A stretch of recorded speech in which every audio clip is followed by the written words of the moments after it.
Buenas tardes, mi querida familia. Para continuar con el tema del capítulo 7 de la carta a los Corintios, hemos llegado a ese tema que muchos no les gusta tocar, porque hay una variedad de pensamientos con respecto a esto. Tenemos los más radicales que dicen, no, usted tiene que quedarse en ese matrimonio no importando qué. El problema es que Jesús tocó ese tema, Pablo tocó ese tema en más de una ocasión. Jesús lo tocó en 2 ocasiones. La Biblia, en todo el Antiguo Testamento, toca ese tema. Entonces nosotros, porque Nehemías y Esdras se enfrentaron a esa situación y tocaron ese tema. Entonces, si todos estos hombres que son más inteligentes que muchos de los teólogos hoy en día tocaron ese tema, ¿por qué no lo debemos de tocar nosotros? ¿Verdad? Entonces, el tema o la tesis que ha de gobernar nuestros pensamientos en esta tarde es la separación y el divorcio. Y quiero dejar por sentado que la separación no es lo mismo que el divorcio.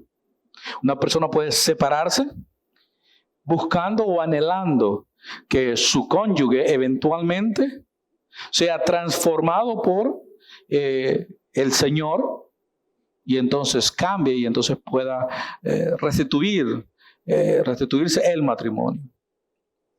Ahora, la pregunta del millón es, ¿qué pasa si durante ese periodo de separación, por eso que usé el video de Alducín, cuando pasa un año, aparece ya sea él o ella con fulano o con fulana, ¿verdad? Entonces, ¿qué pasa entonces en ese caso? Bueno, no hay necesidad de esperar un año. La palabra de Dios nos da a nosotros los precedentes para saber las cosas. No hay que venir y tratar de tirarnos nosotros el abandono, como muchos, ¿verdad? O ponernos a decir, bueno, pero es que Dios dice desde la perspectiva radical que Él odia el divorcio. Bueno, tenemos que poner las cosas en perspectiva. ¿Cuál divorcio es el que Dios odia? Jesucristo lo aclaró. Y de eso estuvimos hablando la semana pasada. Acerca del matrimonio que Dios unió. Si Adán se hubiera separado de Eva, Dios hubiera odiado ese rompimiento. ¿Por qué? Porque Dios le dio a Adán a Eva. Cuando Dios es el que une el matrimonio, ahí es cuando Jesucristo dice que nadie separe lo que Dios ha unido. Y nosotros tenemos que entender esos principios bíblicos. Para nosotros comprender el capítulo 7 de la carta a los Corintios, tenemos que entender el contexto. Y el tema central del capítulo 7 no es el divorcio, es el matrimonio. El divorcio y la separación vienen a ser subtemas de ese tema porque son temas que vienen a colación dentro de un sistema institucional como lo es el matrimonio. Es como decir el tema, la familia. Y entonces el subtema, hijos e hijas. ¿Por qué hay que tocar el tema de hijos e hijas? Porque como tal son parte de la familia. Del tema general. Tocamos temas como el celibato, tocamos temas como la soltería, que vienen a ser parte de lo que es el matrimonio. ¿Por qué? Porque tanto el soltero que anhela un día casarse, empieza a educarse, empieza a encomendarse a Dios para que Dios le provea a esa persona que va a formar parte de su vida y que él va a formar parte de la vida de ella. Y como en otras ocasiones he dicho, cuando uno se casa, uno no da el 50% de su ser, uno da el 100%. Al matrimonio tú no puedes llegar diciendo, bueno, yo te voy a dar el 50 y tú me das tu 50 para formar un 100. El que llega pensando de esa manera al matrimonio, ese no tiene ni siquiera la más mínima idea de lo que el matrimonio es. Quédate soltero, vete a tomar clases primero, pero no te cases. porque te vas a desgraciar la vida tú y le vas a desgraciar la vida al otro. Y estoy utilizando la palabra desgraciar porque es exactamente lo que sucede dentro de los matrimonios, no solamente hoy en día, desde tiempos de Adán y Eva para acá, siempre han habido personas que se casan con la intención premeditada de que lo hagan feliz a ellos, aunque el otro viva una vida desgraciada. Ahora, mi pregunta ¿es ese un matrimonio que Dios lo unió? La respuesta es no. La respuesta es no. Pero entonces vamos a entrar directamente al tema, así que vamos a tener abierta nuestras Biblias en el capítulo 7 de la carta a los Corintios, o la primera carta a los Corintios. Recuerden que todos los temas que se tocan a los Corintios se tocan porque hay un tema que está por encima de todos los subtemas en la carta a los Corintios. Y ese tema es la inmadurez de la iglesia en Corinto. La razón por la cual Pablo envía esta carta a los Corintios es porque la iglesia en Corintio, aparte de tener todos los dones que Dios ha enviado a la iglesia, era inmadura. Era inmadura al punto tal que esto estaba pasando dentro de la iglesia. Había inmoralidad sexual, habían matrimonios que no debían de haberse dado, habían matrimonios que sí estaban supuestos a haberse dado, pero que estaban como perros y gatos. Por encima de eso, habían personas que no entendían entre lo que es la soltería como una persona que practica el celibato o el soltero que está anhelando casarse. Al punto tal que la iglesia se había dividido en 4. Habían 4 líneas de pensamiento. Y la mayoría de todas esas líneas de pensamiento estaban mal. Porque si una línea de pensamiento hubiera estado bien, Pablo no hubiera dicho lo que dijo con respecto a la inmadurez de ellos. Entonces tenemos una iglesia inmadura dividida en 4, practicando cosas que ni siquiera ellos mismos entendían. Y con todos los dones.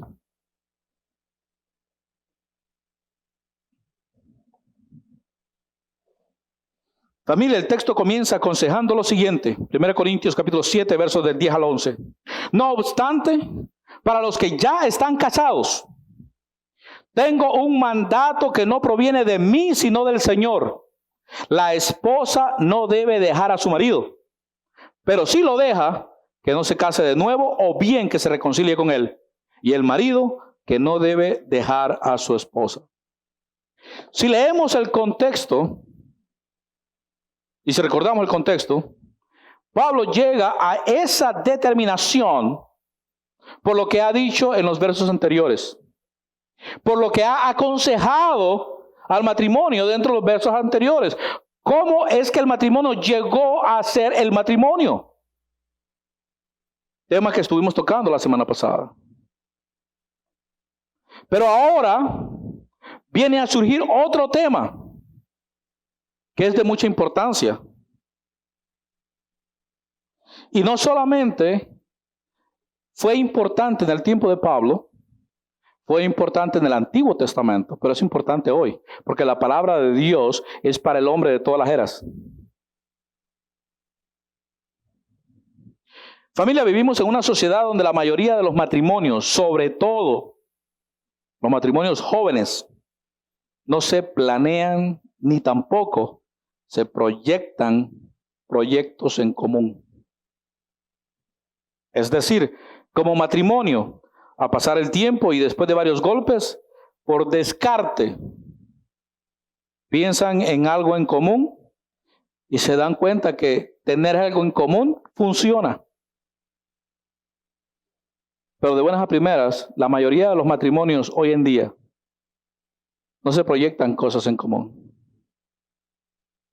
¿A qué me quiero referir? La mayoría de los matrimonios de hoy en día es mi cuenta de banco, tu cuenta de banco, mi carro, tu carro. Ya solo falta que sea mi cuarto, mi cama, tu cama. Y entonces ya hay un divorcio. ¿Ah? Cuando estuvimos hablando acerca del matrimonio, dijimos que ya no es asunto de mí, sino nuestro. Pero cuando comienza una relación y empieza esa discrepancia bíblica, y digo bíblica porque la Biblia no enseña eso con respecto a lo tuyo y lo mío. La Biblia enseña acerca de lo nuestro. Entonces hay un problema. Familia, permítame decirte esto. Cuando no hay proyecto común, cuando la palabra mutuo, cuando la palabra común, como la palabra de ambos y similares, no aparece en el vocabulario del matrimonio, en todos los ámbitos de su existencia se está sembrando la semilla del divorcio.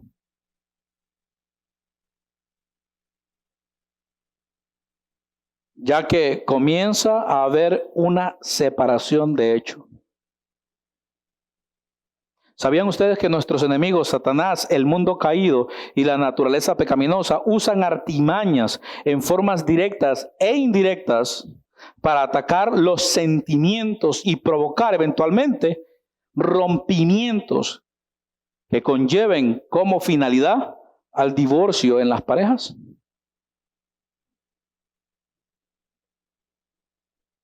La pregunta que muchos en el matrimonio se hacen es, bueno, y si el matrimonio es nuestro, ¿quién manda entonces en la casa?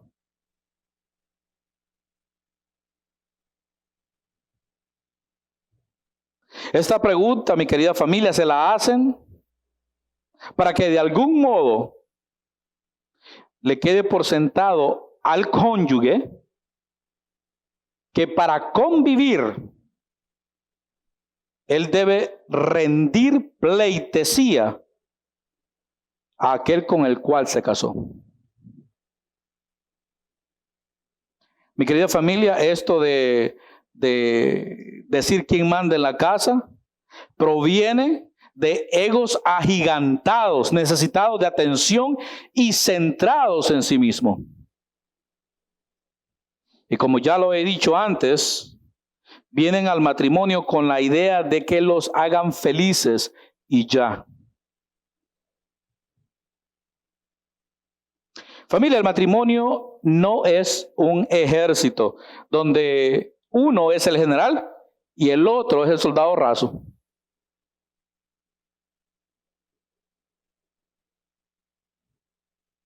Nunca debemos de olvidarnos que el enemigo viene a dividir el matrimonio.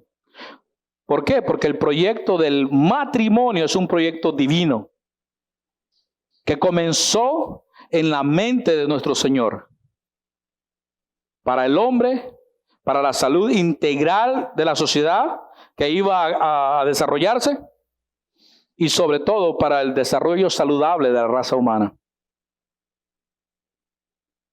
Si se destruye el matrimonio, se destruyen las iglesias. Y si se destruyen las iglesias, se destruyen las comunidades. Y si se destruyen las comunidades, se destruyen las ciudades, los países, y hay un caos a nivel mundial.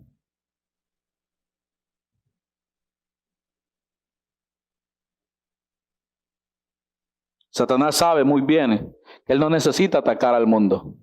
Él es el príncipe de este mundo.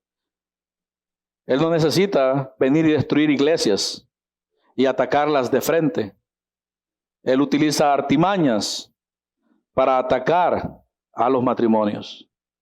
Se cae el matrimonio y se cayó la familia.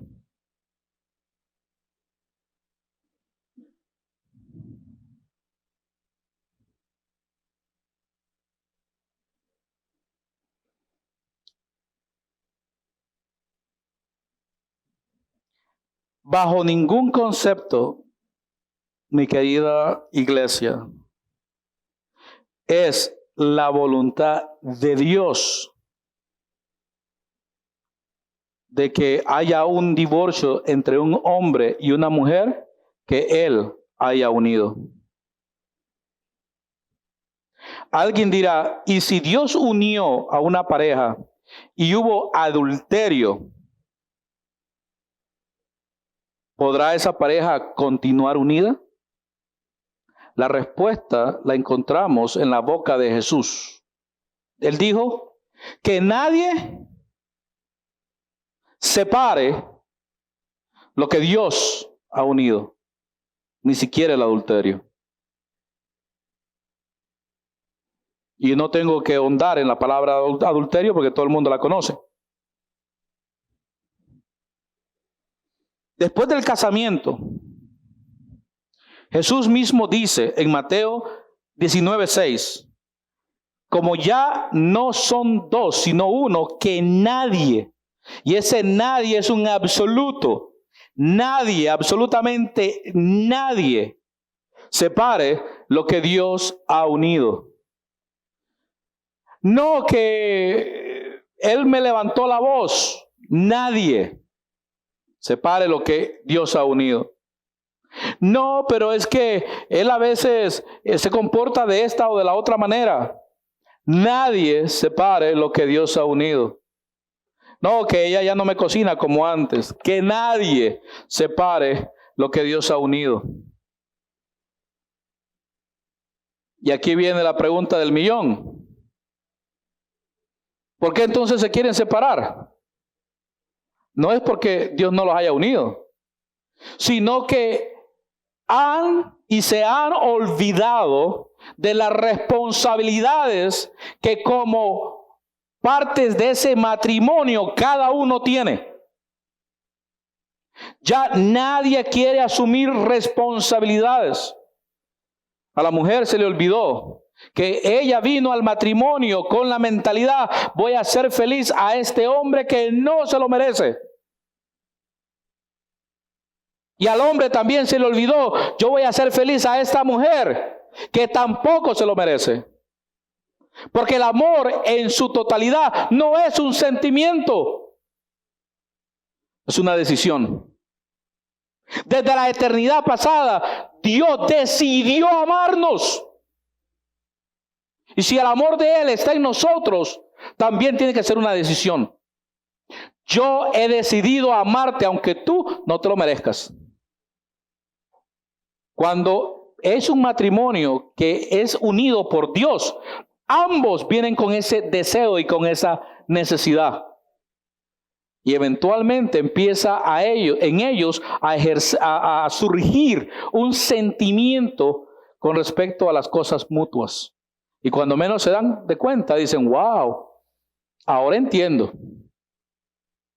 A eso los griegos le llamaban ágape, o el amor sacrificial.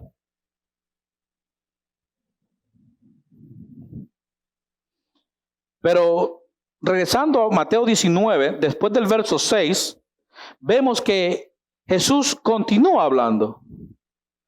Y en el verso 9 hace una concesión y dice: a menos que la esposa, y cabe también lo del esposo, le haya sido infiel. Y es interesante que la palabra aquí en otras traducciones dice por adulterio, pero la palabra en griego y en hebreo no es adulterio, es infidelidad. Y muchos de ustedes pueden decir: pero pastor, eso de adulterio también es infidelidad. Pero el adulterio no es la causa, es el resultado. La causa es la infidelidad. La infidelidad te lleva a adulterar. Una persona puede ser infiel y nunca haber adulterado y sigue siendo infiel. Se le acerca el esposo bien cariñoso y ella le da la espalda. Espérate un momento, si la Biblia me dice a mí que tu cuerpo no es tuyo, es de Él, ¿por qué le da la espalda? Y viceversa. Nos hemos olvidado de nuestras responsabilidades. Ese es el problema. Nos hemos olvidado lo que aquel día enfrente de aquel pastor dijimos mutuamente: y estaré contigo a pesar de. Aunque hoy por hoy parece que cuando en ese momento se dicen mutuamente: y estaré contigo hasta que se acabe él.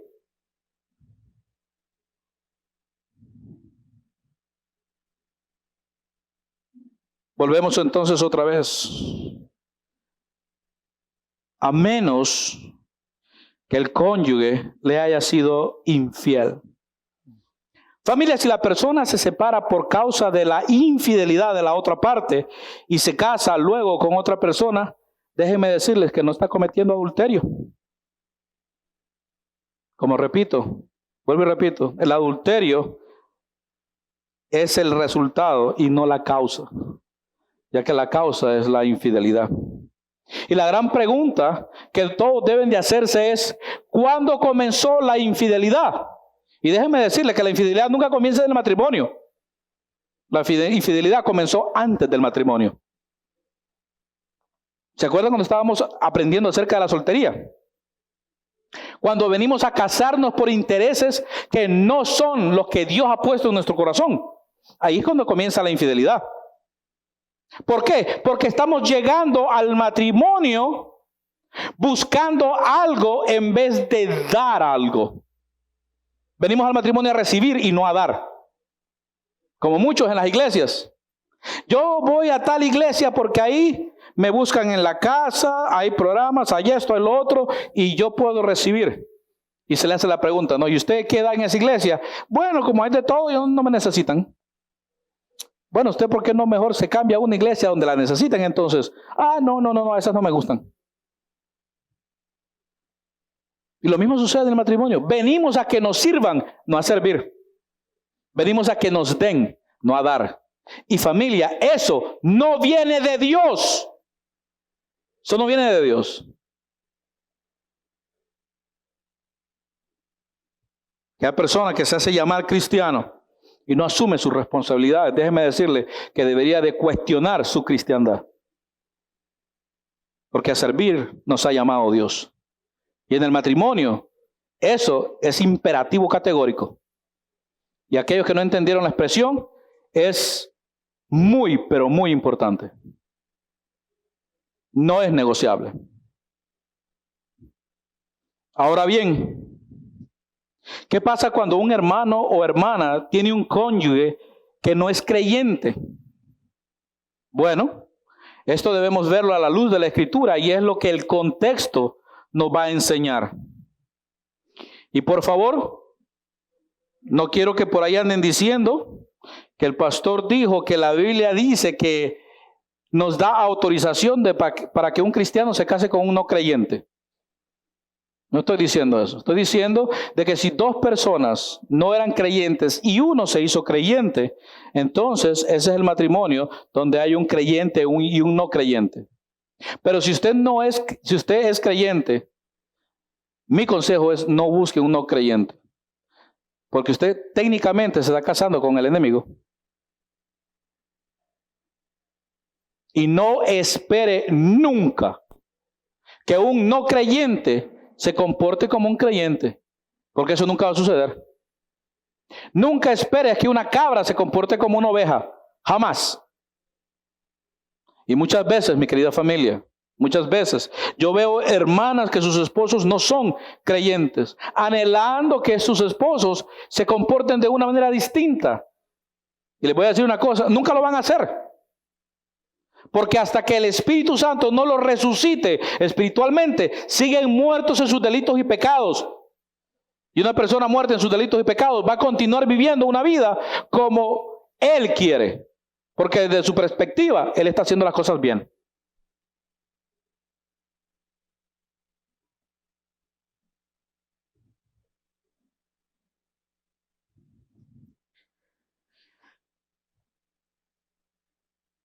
Lo que vamos a tocar es si ambos cónyuges, como dije hace poco, cuando aún los dos estaban muertos en sus delitos y pecados, una de las partes se convirtió y la otra no. Y ni siquiera está interesada en las cosas de Dios. Dos posibilidades nos habla el texto. Primero, Corintios 7 del 12 al 13. Pablo dice, ahora me dirigiré al resto de ustedes, aunque no tengo un mandato directo del Señor. Si un creyente está casado con una mujer que no es creyente y ella está dispuesta a seguir viviendo con él, no debe abandonarla. Y si una creyente tiene un esposo que no es creyente y él está dispuesto a seguir viviendo con ella, no debe abandonarlo. Es interesante la manera en que Pablo expone este texto, porque deja por sentado los dos lados de la moneda, tanto el creyente como la creyente en el mismo caso. Familia, si la parte no creyente está dispuesta en seguir viviendo con la parte creyente, deben mantenerse unidos. La parte creyente no tiene que rechazar la no creyente. Y muchos de ustedes se harán la pregunta, ¿y por qué? Por lo que la palabra está dispuesta significa. La palabra está dispuesta quiere decir que a pesar de que no entiende o comparte las creencias del cónyuge creyente, va a respetar y apoyar las creencias de su cónyuge con el fin de que el matrimonio siga siendo válido.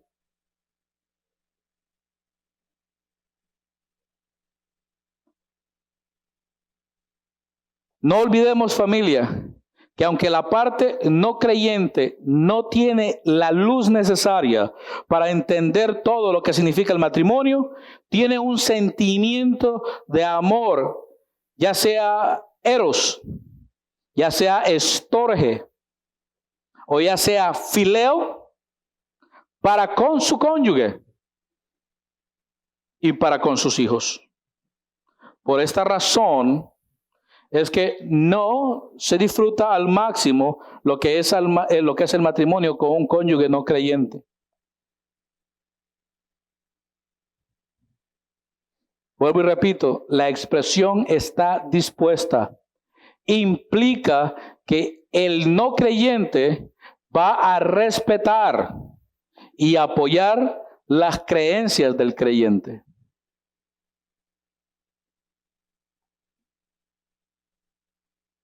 Si las cosas son de esa manera, entonces el creyente se queda con el no creyente. ¿Por qué? Porque el no creyente está dispuesto. No entiende, pero está dispuesto. Por otro lado, muchos piensan que lo más importante es que se debe tener una visión más amplia y que lo más importante es tener una figura masculina o femenina, aunque no sean cristianos en el matrimonio. Los que piensan de esta manera llegan a decir que hay muchas personas no cristianas que viven mejor que los cristianos y que educan a sus hijos mucho mejor que los que van a la iglesia. Permíteme decirte esto, mi querida iglesia. Los que hablan de esa manera malinterpretan las escrituras, olvidándose que cómo es posible que un muerto espiritual puede llegar a sentirse realizado y experimentar vida si no ha sido resucitado espiritualmente. ¿Cómo un muerto espiritual puede entender lo que es el amor sacrificial si no lo tiene? ¿Cómo un muerto puede experimentar aire si está muerto? Solamente aquellos que hemos sido resucitados por Cristo Jesús podemos entender estas cosas. Podemos entender lo que el amor en sí es. Uno creyente no. Uno creyente puede experimentar el amor pasional, puede experimentar el amor de amigos, puede experimentar el amor de familiares, pero el sacrificial jamás. Es más, uno creyente puede decirle, no, yo puedo dar la vida por ti. Y entonces el cónyuge le dice, bueno, si estás dispuesto a morir por mí, ¿estás dispuesto a vivir para mí? Entonces ahí es donde sale la verdad, ¿no? No, hasta allá no llego. A mí que me peguen un tiro, pero vivir contigo, no, güey. Hasta allá no llego. Entonces no hay amor. ¿Por qué? Porque no existe el amor sacrificial. Y con respecto a este amor, Jesús se lo dejó claro, bien claro a sus discípulos y a nosotros, cuando en Juan capítulo 15, verso 5, cuando Él está hablando acerca de que Él es el tronco y nosotros somos las ramas. En otra versión dice, yo soy la vid y ustedes son los pámpanos. ¿Ah? Dice, ciertamente yo soy la vid, ustedes son las ramas. Los que permanecen en mí y yo en ellos producirán mucho fruto, porque separados de mí no pueden hacer nada. Y ahí hay otro absoluto. Y cuando es el nada, es nada. Aquella persona que no tiene a Cristo Jesús no puede hacer absolutamente nada. No puede vivir una vida realizado. ¿Por qué? Porque le falta a aquel que le da sentido y propósito a su vida.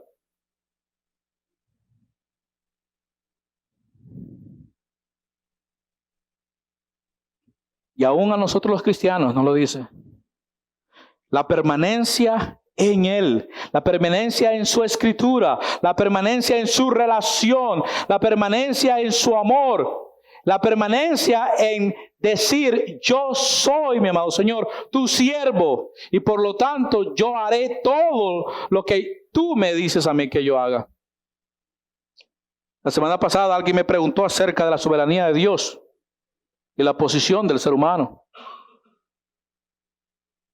Que por qué Dios bendice y por qué Dios maldice o castiga. Mi respuesta fue la siguiente: Dios es soberano. El pueblo le debe lealtad al Dios soberano. Ahora bien, ¿cómo el pueblo demuestra la lealtad a la soberanía de Dios? Obedeciendo sus preceptos. En el Antiguo Testamento, Dios, a través de la ley, estipuló todos sus preceptos. Jesucristo le dio el sentido correcto a la ley. Y para nosotros la iglesia la encontramos en Mateo capítulo 5, 6 y 7. O como muchos lo conocen, el Sermón del Monte. Cuando el pueblo de Dios quiere mostrarle lealtad a la soberanía de Dios, lo hace a través de la obediencia a los preceptos de Dios. Y como resultado de esa obediencia a sus preceptos, entonces Él envía bendiciones. Ahora, ¿qué pasa cuando el pueblo muestra deslealtad, o sea, lo opuesto? Cuando no obedece los preceptos de Dios. Entonces, Hebreos 12 nos dice que al hijo que él ama, disciplina. Y entonces en vez de bendición, viene disciplina por parte de Dios para su pueblo.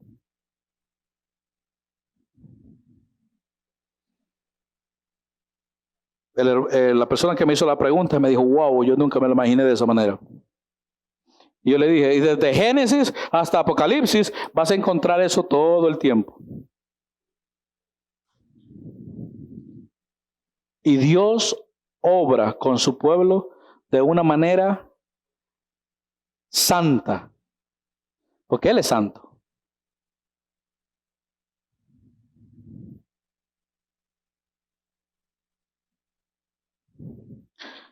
Volviendo al texto, mi querida familia, sin Jesucristo como el centro del matrimonio, no podemos hacer absolutamente nada.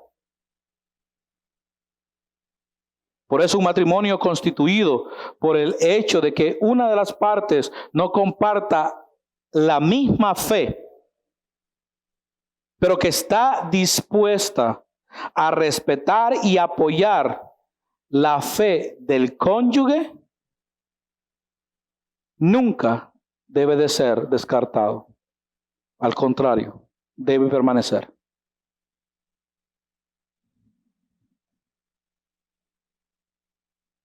El texto en el verso 14 nos dice lo siguiente: pues la esposa creyente da santidad a su matrimonio, y el esposo creyente da santidad al suyo. De otro modo, sus hijos no serían santos, pero ahora son santos. Familia, Pablo enseña algo especial que da esperanza a la parte creyente.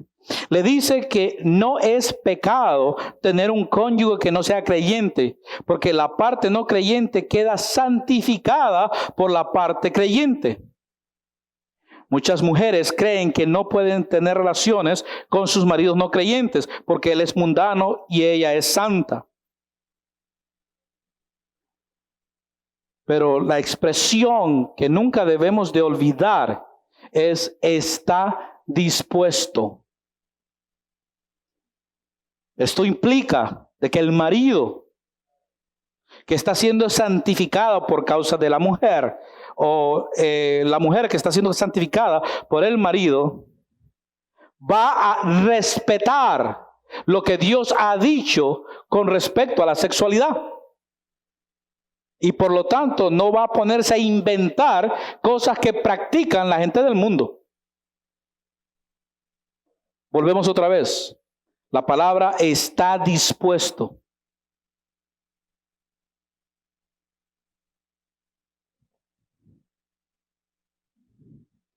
Ahora bien, como dije antes, si un no creyente está dispuesto a estar con un creyente, también está dispuesto a someterse a las creencias de su cónyuge creyente, y esto incluye absolutamente todo. Absolutamente todo. La manera en que se va a comportar. Si la esposa a la hora antes de comer quiere darle gracias a Dios, él va a respetar eso. Si la esposa dice voy para la iglesia, él va a respetar eso. Y va a apoyar eso. ¿Quieres que te lleve? Bajo esas circunstancias, no se debe de abandonar. Debe de mantenerse. Vuelvo y repito. Esto sucede si ambos estaban en el mundo y uno vino a Cristo y el otro todavía no. Y cuando se refiere a que una de las partes santifica el matrimonio, es por el comportamiento, el testimonio que como creyentes damos en el matrimonio. Vivimos una vida para la gloria de Dios, y eso nuestro cónyuge lo está viendo, los hijos lo están viendo.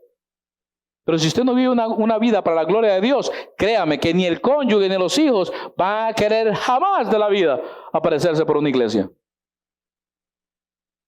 Porque lo primero que le va a decir, no, allá en la iglesia con tus hermanos tú eres una persona. Pero aquí que deberían de venir ellos aquí, para que en realidad te conozcan como en realidad sos.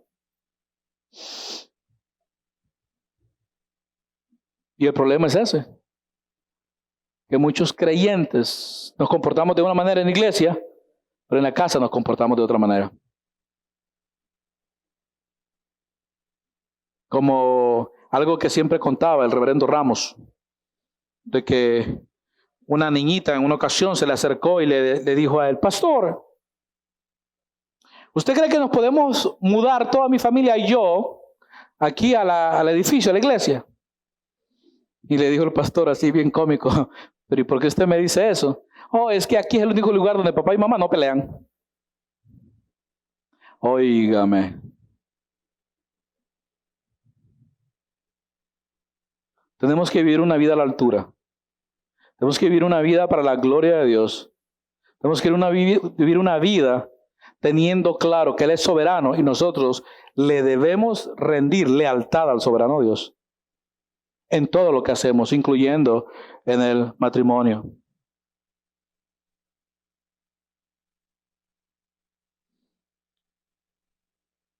En segundo lugar, el texto dice, en cambio, si el esposo o la esposa que no es creyente insiste en irse, dejen que se vaya. En esos casos, el cónyuge creyente ya no está ligado al otro, porque Dios los ha llamado a ustedes a vivir en paz. Aquí hay tres palabras que tenemos que considerar rápidamente. La primera palabra es insiste. No cambia de pensar continúa pensando de esa manera, quiere llegar a ese propósito. En ese caso, sepárate. Y como dije al principio, algunas iglesias dicen, no, sepárese por un tiempo y después a ver si cambia. Le voy a decir una cosa, si esa persona quisiera cambiar, lo hubiera hecho en ese momento. Y eso que dijo Alducín, de que nadie sabe lo que tiene hasta que lo pierde, eso no se produce en ese momento. Porque vuelvo y repito, la infidelidad comenzó antes del matrimonio, no en el matrimonio. Pero hay muchas personas que quieren vivir una vida de apariencias. Y mi consejo siempre es esto, y mi perspectiva. Si quieren vivir una vida de desgraciados, háganlo. Pero el día de mañana no piensen llegar al trono de la gracia diciéndole a Dios, pero Señor, yo siempre te pedía que tú hicieras tu voluntad. Porque la respuesta que vas a recibir es, yo hice mi voluntad.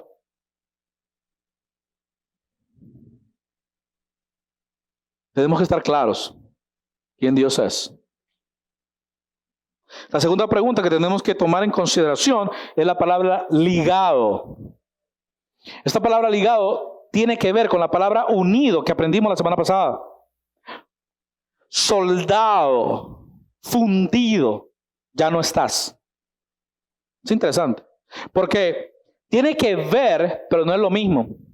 Cuando unido, nosotros aprendimos de la semana pasada, tenía que ver que dos metales se fundían en uno. Ligado es simplemente están así al lado, uno al lado del otro.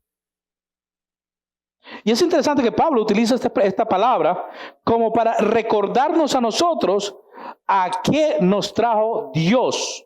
Y es la tercera palabra que tenemos que nosotros entender. Dice, porque Dios, por la razón de que no están ligados, porque Dios los ha llamado a ustedes a vivir en paz, primeramente con ustedes mismos y con el resto.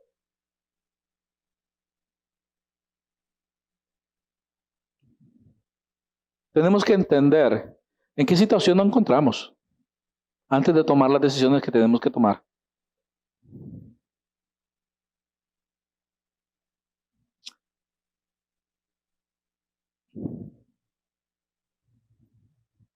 Familia, tenemos que estar claros que cuando la parte no creyente, no consciente con los principios y estilo de vida de la parte creyente y quiere de una manera u otra separarse. Y aquí hay que tener mucho cuidado con el texto, porque el texto tiene muchas implicancias. Dice que si la parte no creyente se quiere separar, que se separe. La parte creyente en este caso no debe impedírselo, porque aquí prima otro elemento que es la paz a la cual Dios nos ha llamado. Si tu vida matrimonial va a ser un conflicto constante y tú lo sigues reteniendo, el único o la única perjudicada siempre vas a ser tú.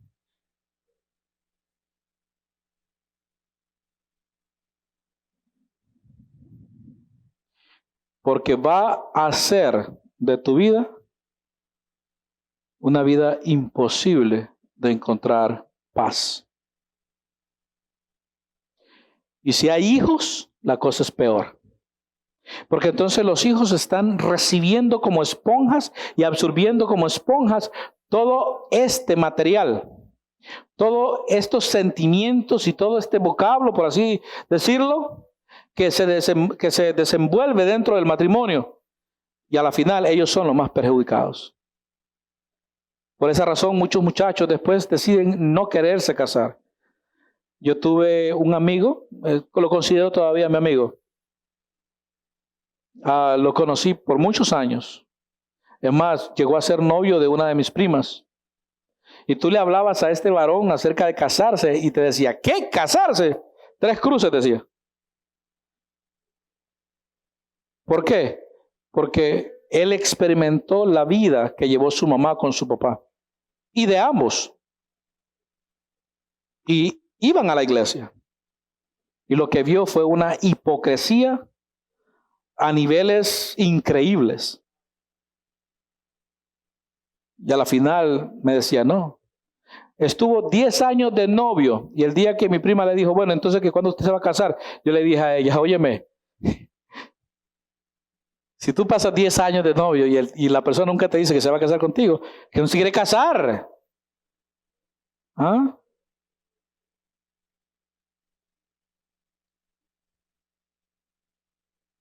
No hay que esperar muchos años. Y si en el matrimonio tú quieres continuar con esa vida tóxica, el único perjudicado o la perjudicada eres tú. Y después no vengan a decir, no, pero es que yo estaba esperando la voluntad de Dios. Familia, ya Dios te ha mostrado su voluntad. Pero tú tienes una responsabilidad. Tú tienes que hacer algo. Y es ahí donde, como dirían en buen hondureño, ahí es ahí donde la mula botó a Genaro. ¿Verdad? Muchos dicen, no, pero es que ella ha sido una buena mamá. Él ha sido un buen papá. Él provee. Nunca se ha dejado de pagar un bill acá. Estás con él por la razón equivocada. Estás con ella por la razón equivocada. Tenemos que poner las cosas sobre las cartas sobre las mesas. Las cosas hay que sacarlas. Familia, el ambiente no se hace saludable ni para el cónyuge creyente ni para los hijos de este. Dice Pablo que allí el hermano o la hermana no están ligados. No obstante, el versículo siguiente agrega una acotación que es sorprendente. Noten ustedes lo que dice el verso 17.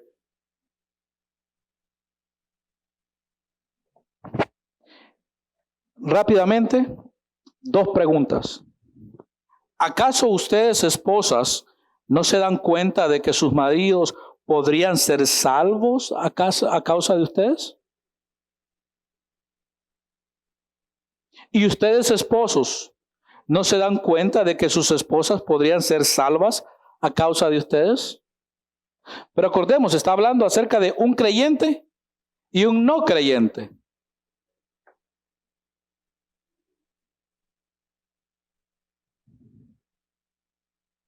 Familia, esto muestra finalmente que la parte cristiana no debe procurar la separación por las razones ajenas a las que ya he mencionado. Porque por su ejemplo cristiano, por su testimonio, por sus oraciones, la parte no creyente puede llegar a ver, a escuchar el Evangelio de Cristo Jesús. Y si a Dios le place, salvarlo. Con esto termino.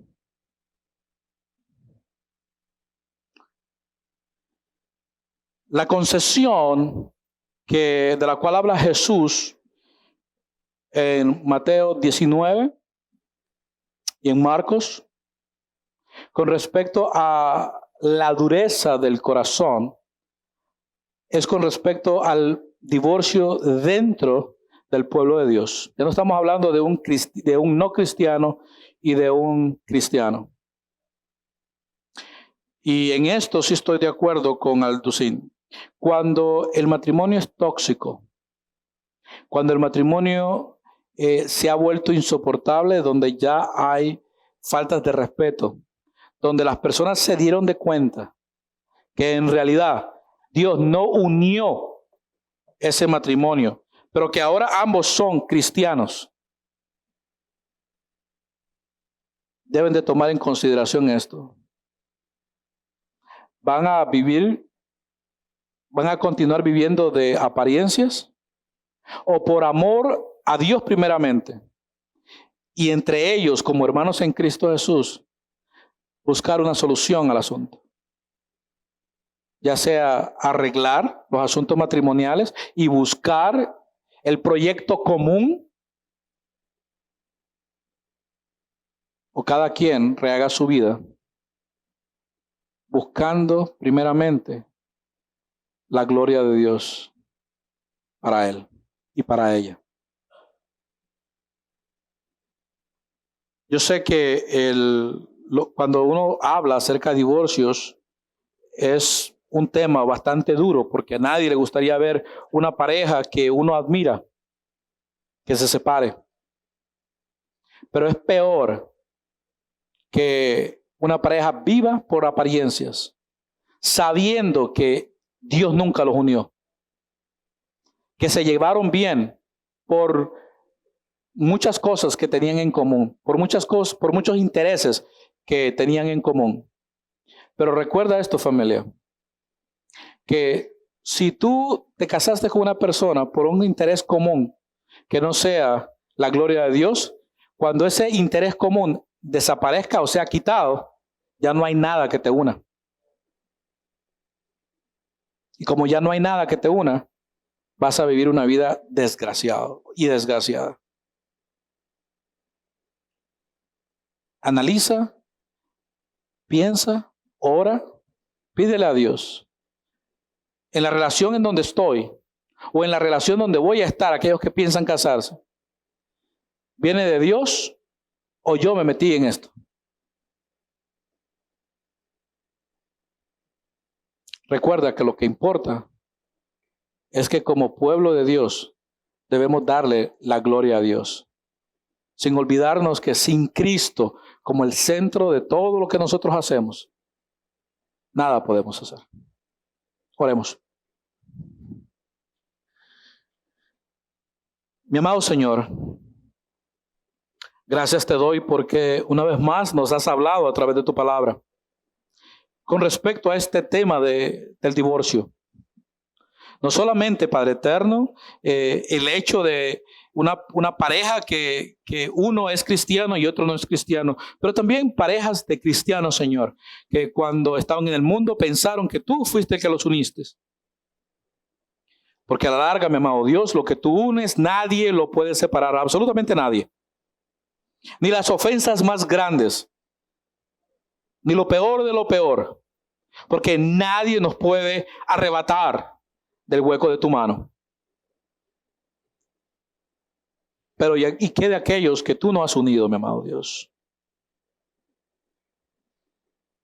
Ya sea personas que vinieron a ti, Señor. Tú los resucitaste, porque se dieron cuenta, Padre eterno, de que su relación estaba fundada en otra cosa.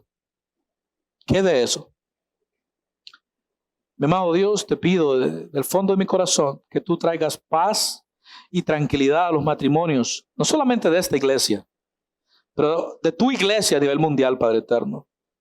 Porque Satanás está destruyendo tu iglesia a través de la destrucción matrimonial. Y es más, también aquellos que anhelan, mi amado Dios, casarse un día, que ahorita mismo están experimentando la soltería, también te pido por ellos, Señor, que les des la paz, la sabiduría y la inteligencia que viene de lo alto para aprender a distinguir aquel cónyuge que tú le estás enviando, aquel cónyuge, Señor, que tú vas a unir con él en esa unión divina, en ese proyecto divino, mi amado Dios. Permíteme, amado Padre, que como creyentes tomemos muy en serio el matrimonio, porque el matrimonio fue instituido por ti, estuvo en tu mente todo el tiempo para ser el centro de la familia. Permíteme, mi amado Dios, que cada uno de nosotros empecemos a tomar muy en serio nuestras responsabilidades para contigo, primeramente, el uno para con el otro en segundo lugar, para con la iglesia en tercer lugar, para con la familia, vecinos, la ciudad donde vivimos, el estado donde vivimos. Porque como, mi amado Dios, podemos hablar acerca de un Dios que transforma vidas si nuestros testimonios no pueden respaldar lo que decimos? Jesucristo, antes de ascender a los cielos, le dijo a sus discípulos, y a nosotros, siendo nosotros los discípulos modernos, o los discípulos de hoy en día. Y ustedes serán mis testigos. Permíteme, amado Dios, que nosotros tomemos bien en serio estas palabras.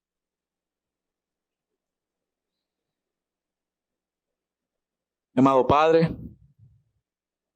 bendícenos a través de tu palabra. Y que tu palabra no retorne a ti vacía. Si en esta tarde, mi amado Dios, hay personas que están indecisas, tienen bastantes dudas con respecto a estos temas que estamos tocando. Que este sea el tiempo de venir delante de tu presencia, de clamarte a ti, Señor, de hablar contigo, Señor, de tú a tú. Que estos sean los tiempos donde en realidad tu palabra toque nuestros corazones y transforme nuestra manera de pensar, sentir y actuar. Que estos sean los días, Señor, donde tu pueblo experimente un gran avivamiento, comenzando con cada uno de nosotros como individuos. Que tu Espíritu Santo toque el fondo de nuestros corazones y que tu palabra, como esa espada de dos filos, penetre hasta el fondo de nuestros corazones, de nuestras mentes, para que podamos ver claramente tu propósito para nuestras vidas. Para la gloria de tu santo y bendito nombre y el beneficio de tu iglesia aquí en la tierra. Te lo pido por los méritos de Cristo Jesús, Señor nuestro. Amén y amén.